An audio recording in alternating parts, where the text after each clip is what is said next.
மேட்சை முடிக்க போகிறது அதுதான் பார்க்குறோம். ஸோ ஆர்ஆர் பொறுத்த வரைக்கும் அவங்க இந்த மேட்சை தோற்றுனாங்கன்னா போன அந்த டேபிளில் ஃபினிஷ் பண்ணியிருக்காங்க. ஸோ இந்த மேட்ச் வின் பண்ணியிருக்காங்க சிஎஸ்கே. மேட்ச் முடிய போகுது.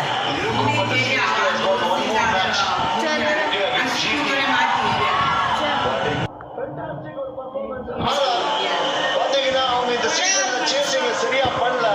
இருந்தால் கூட சஞ்சு சாம்சன் டாஸ் வின் பண்ணிட்டு சேஸ் அப்படின்னாரு.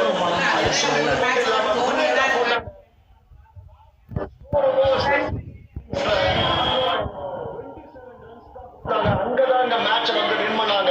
அதுக்கப்புறம் குட் பேட்டிங் சிஎஸ்கே உடைய சிக்ஸ் அடிச்சிருப்பாங்க.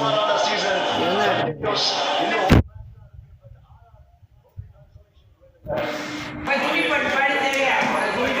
ஜெயிச்சிருக்கா. இது கொஞ்சம் சீக்கிரமா முடிஞ்சிச்சு.